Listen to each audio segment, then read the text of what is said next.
What is the solution to homelessness in America? Join Richard Ebeling and me in this week's Libertarian Angle as we examine that question.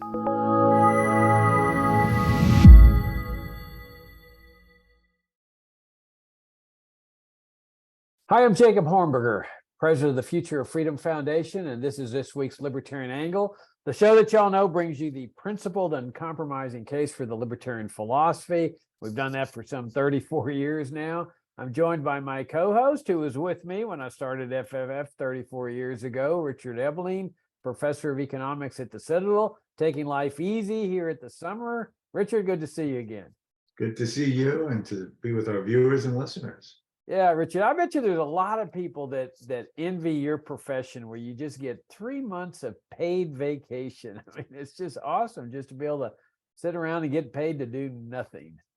Well, except do Libertarian Angle, that's hard work. Every week for years, I've had to put up with this. You viewers and listeners, if you only knew the ways I've tried to get him to be more mature and understanding. It's like a hopeless task. But I keep trying because I'm that kind of person. Yeah, you really are a very selfless, caring person, just right in the vein of Ayn Rand's Atlas Shrugged. And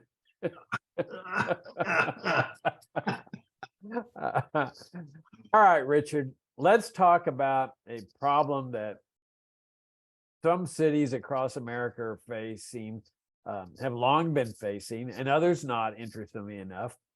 And that's the problem of homelessness. You've got situations where homeless people are just setting up tents in the inner cities of cities, or just lying on the sidewalks with sleeping bags, and they're characterized by their paper bags filled with their belongings or some kind of knapsack. I mean, it's really a sad, tragic thing that takes place. And of course, people on the left say, oh, well, this is what capitalism produces. This is the necessary byproduct of a free market society. But it's really no such thing at all. And I thought, well, okay, let's address this problem and let's analyze it and let's expose it for what it is. I mean, this is really the failure of statism. And what I'm referring specifically is to two things: zoning that many cities have, or maybe even most cities have, and the problem of the minimum wage.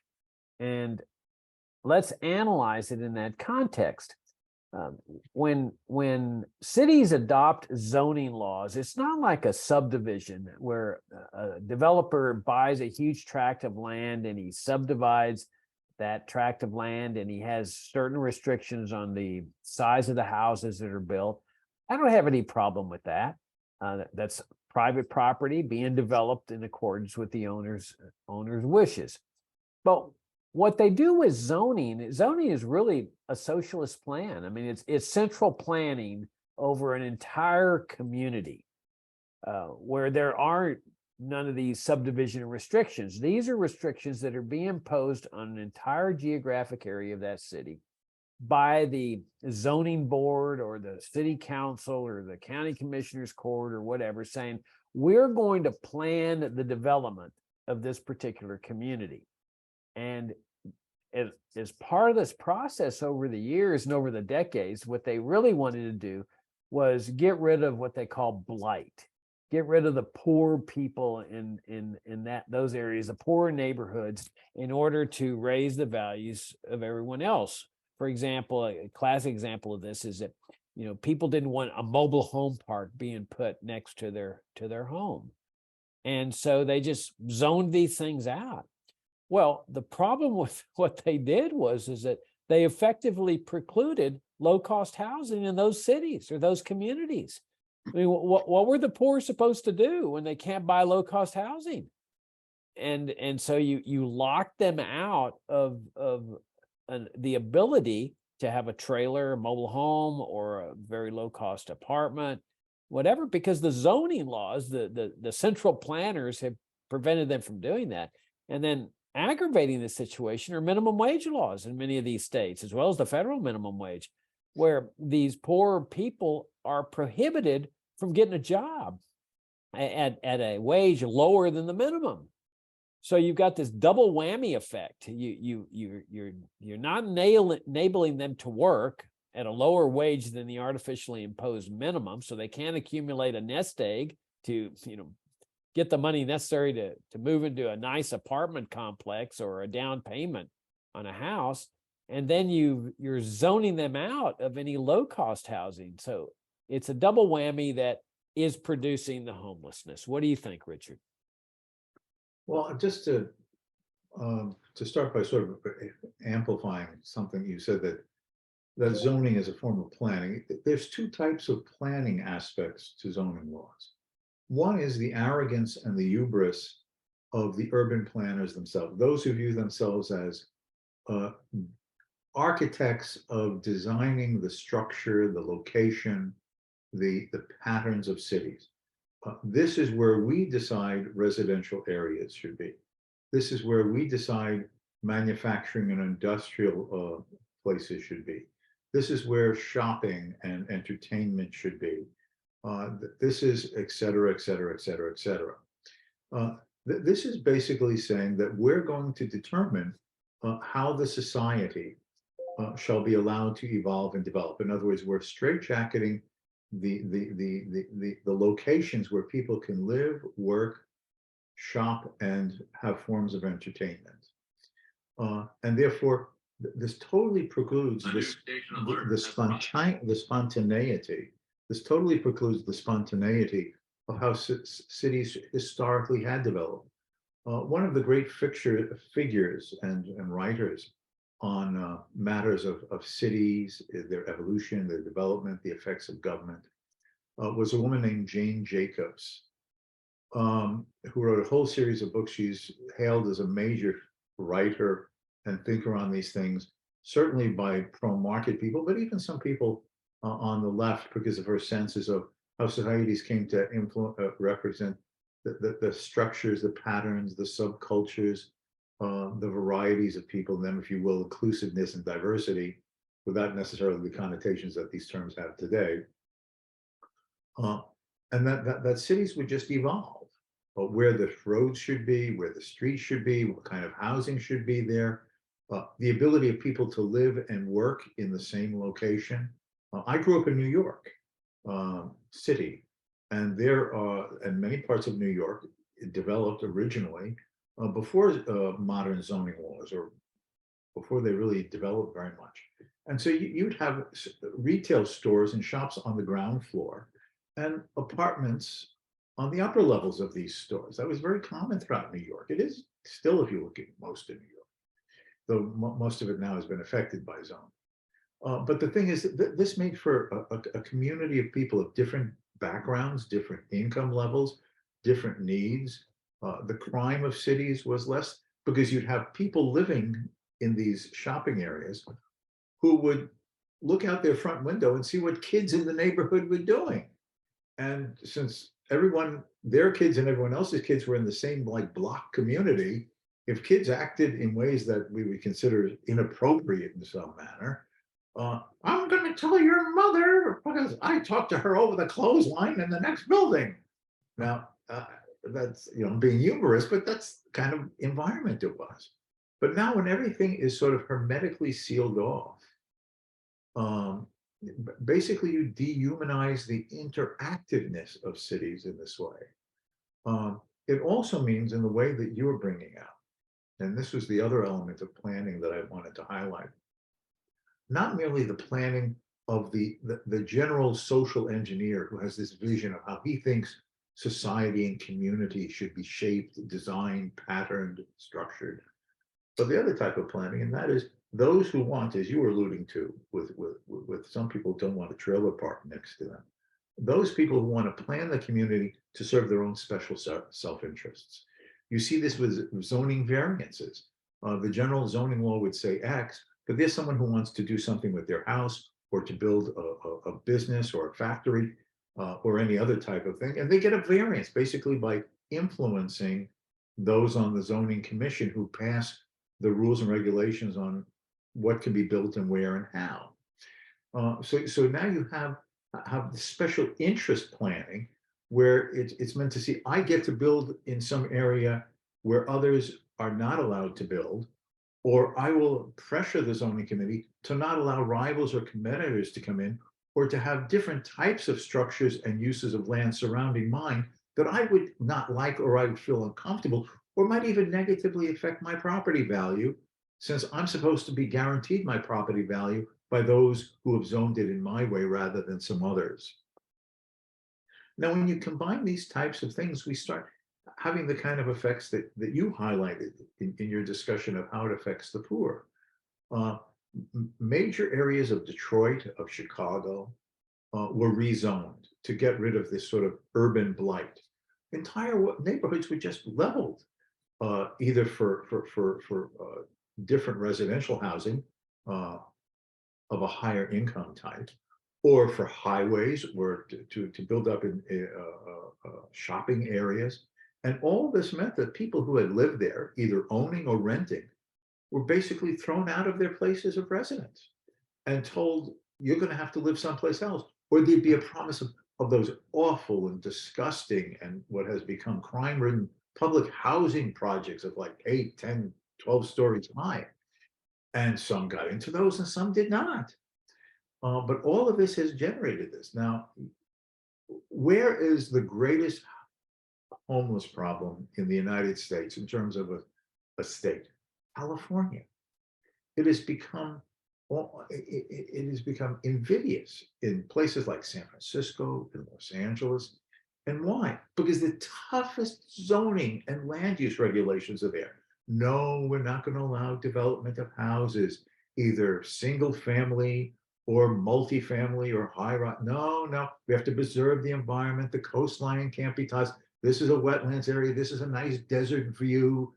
But the point is, you so narrow where housing can be built, the amount of housing that can be built, the type of housing that can be built, that you inescapably exclude first people in general, because in a state like California, which up until recently always was having a net inflow of people from other parts of the country, now they're having a net outflow because of the political and economic situation there in general. But historically, there was always a greater inflow of people than the zoning and land use regulations was compatible with in allowing, in permitting and allowing and generating the incentives for the market itself to supply the different types and qualities and price ranges of housing that the expanding population was requiring. So instead, particularly those in the lower income brackets, those affected by the minimum wage laws, for instance, are those who can't afford expensive housing because they've become increasingly scarce relative to the number of people needing a place to live. And as a consequence, they're driven out on the street. Now notice here, what you have is this contradiction, Jacob. The people, the progressives, the lefties, the social planners, oh, we have to preserve the quality of the community. We have to make it in tune with nature. We can't allow it just to keep growing. And yet at the same time, these are the people that say, we're shocked. We're shocked that there's all these homeless people. Well, it's your policies of arrogance and hubris. We know how society should be developed. We know what should be where and what types and how and with how many units. That very central planning mentality, that hubris of the social engineer, has generated the shocking homelessness that they then you see the failure of capitalism, the private sector, and they make it expensive. It's expensive and few because you've straitjacketed what the private sector would have otherwise, the profit opportunity and the market opportunity to be able to provide for those who need the housing. And of course, this is all exacerbated, as you say, by the minimum wage. You don't have to be an expert in arithmetic to know that 0 is a very small number. And if you say, you know what, people cannot be employed at $7 an hour or $10 an hour. Oh no, it has to be a fair wage, a living wage of $15 or more an hour, which then results in a situation that any employer who looks at the low skilled or inexperienced potential employee not having a skill, a value added equal to or greater than the minimum wage, says to himself, I can't afford to employ this person. He's going to cost me more to employ with that minimum wage plus all of the government tax and related financial fringe benefits that are mandated that he provide, which then makes it not $15 an hour, but $20 an hour or more.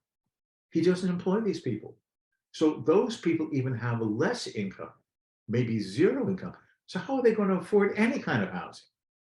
So this shows the interconnectedness and the multiplicative negative effects that government interventions have. You limit housing, you restrict opportunities in the labor market, they interact, and this creates these shocking circumstances of the homeless and their economic hardships.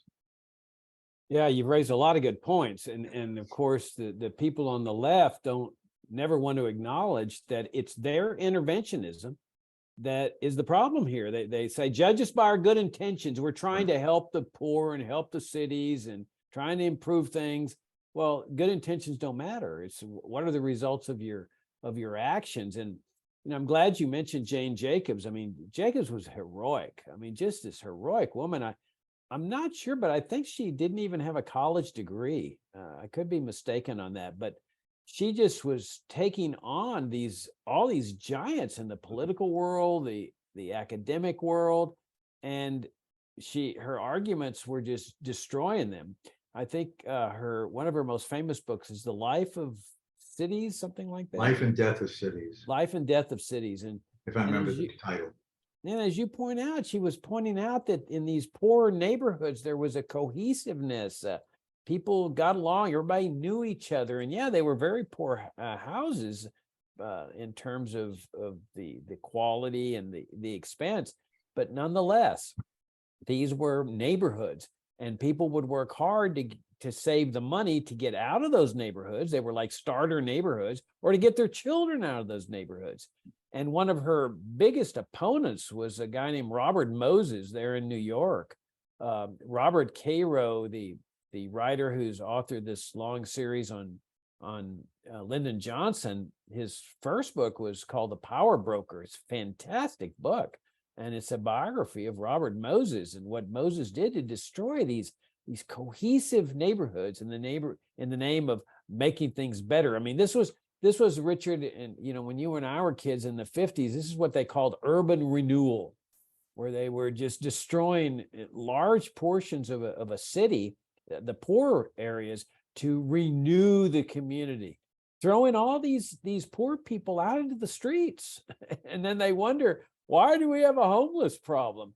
Well, there's a homeless problem because of your urban renewal programs, and then your zoning laws. Let me give you a real life example of where I was growing up. In Laredo, Texas, we were told growing up, we were on the border, Mexican border, that this was the poorest city in the United States that we were living under. And going around Laredo, you didn't dispute that. I mean, in South Laredo, near what was called Chacon Creek, I mean, people lived literally in shacks. And I suspect that some of them did not have running water. Some of them didn't have electricity, I would imagine. This was in the 50s. But people had a place to live. I mean, this was extremely, impoverished living, but it was a place to live. There, I don't recall, well, it's not that I don't recall, there was no homeless problem in Laredo, despite the mass poverty there, because people had entry-level homes, as poor as they might be. Later on in the 80s, unfortunately, Laredo started going in the area of zoning. But you see, it's different in cities like in California that said, well, you can't build shacks here. You can't have mobile home parks here because we're trying to keep our city looking really nice, well-to-do. Well, when you do that, you lock out the ability, as I said earlier, of people at the bottom of the economic ladder to move into these areas. Let me give you another example. When I got back to Laredo to practice law, one of our clients, I practiced law in partnership with my dad, and it was primarily my dad's client. His job, the way he made money, and he was very wealthy, was he built low-cost housing for the poor. And if you go into his motel, for example, it was really nice. I mean, it was built with low-cost materials. He'd go into Mexico and find low-cost lumber and other supplies, bring it over to Laredo, and build low-cost housing for the poor. Very nice, very clean, nothing fancy, certainly not 5-star, but it was always filled. And he would lease it out on a daily basis or a weekly basis, monthly basis, yearly basis. And so the poor would rent these apartments that he would have. And then as soon as they started accumulating a little bit of a nest egg, they would move out. Okay, no problem. Compare that to public housing, as you mentioned. If you are living in a public housing project and you make too much money, they will throw you out. You're limited to how much money you can make to qualify for the public housing. So the incentive is stay poor or lie about how much money you're making. Over in my client's housing project, that wasn't a factor at all. You could make as much money as you wanted and stay there. It didn't matter. But that was a free market operating. And that's exactly what would happen if you repeal these zoning laws. Immediately, entrepreneurs would come in to areas of the city and begin building low-cost housing, and there wouldn't be a homeless problem anymore. The homeless would have an opportunity to get into a low-cost housing development, especially if you repeal the minimum wage laws, and now all of a sudden they have the opportunity to work, because nobody's going to hire a homeless person at $15 an hour. It's just not going to happen. It's not worth it to an employer. But if that homeless person says, I'll work for $5 an hour, now you're starting to talk business here.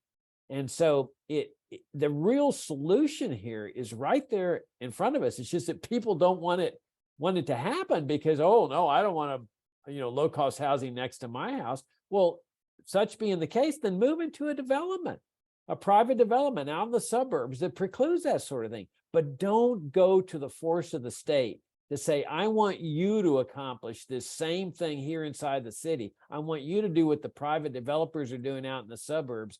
I want you to pass a law that prevents people from having low-cost housing, prevents people from working at a sub minimum wage level. Yeah, just like I mentioned, for those who might be interested, there's a classic book on this by an economist named Martin Anderson called The Federal Bulldozer. And it covered the period from 1942 to 1962. I believe the book came out in 1963 or 64, if I remember. And he explains that first 20 years of this massive federalized attempt to introduce this type of thing. And he called the book The Federal Bulldozer. The government comes in and smashes communities, neighborhoods, entire segments of city in the name of this urban planning. The other thing I just like to highlight as sort of a compliment to what we're talking about, one of the reasons why this argument began to be made about the need for government zoning and building codes under the zoning laws was, well, look at a city like New York, and all of these poor people live in these areas of New York, and small apartments, many people sharing space. Oh, this is terrible. There has to be better housing for them. There has to be more zoning to limit how many occupants there could be. As if it's the same poor people living in the same place their entire lives. And that was not the case. Who were these poor people in parts of New York City? They were waves of immigrants. They could first be Italian, they could then be Polish, they could be Russian Jewish, they can be Irish. It didn't matter. But they came in and they had low incomes. They're learning the street smarts of speaking English, learning some basic skills for the American labor market, how to fit in. They're in a community with people who had come from that part of the world, that area of the quote, the old country before them, and were supplying a support network to help them then do what? Either they or certainly their children moved away. And what had once been an Italian area of New York City later became an Albanian area of New York City. And once had been a Jewish part of New York City, then became a Pakistani part of New York City when looking over the years and the decades. It was all like a transmission mechanism. You come, you're poor, you're sort of orienting, you're learning skills, you're learning to speak English, you're trying to find a better opportunity, and then either in New York City or other parts of the country. You move out and away, and that space is then available for the next wave. It was dynamic, not static. But the social engineers just saw poverty at a frozen moment in time without realizing that this is part of the process of generations and people moving and learning and adapting and finding better lives for themselves. And it was all this arrogance and hubris of how we have to sort of plan people's lives, because telling people where to work, where to live, where to shop, what kind of housing, what rent you can pay, the living space and amenities you have to have. This is all telling people how to live their lives. Because when you zone these things in place, it raises the costs of housing.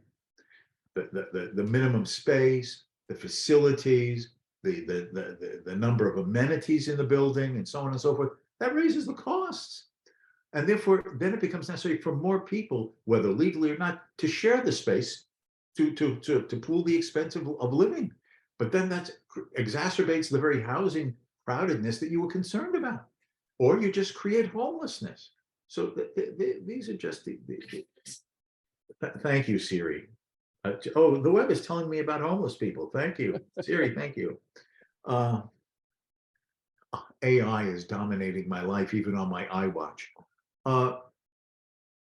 So this all originates from this, you know, during the progressive era of the early 20th century, where the idea is we must plan society, we must plan as communities, we must plan the integration of waves of immigrants, because we know better than those new arrivals how they should fit in and where they should fit in and how they should live and the amenities they should have.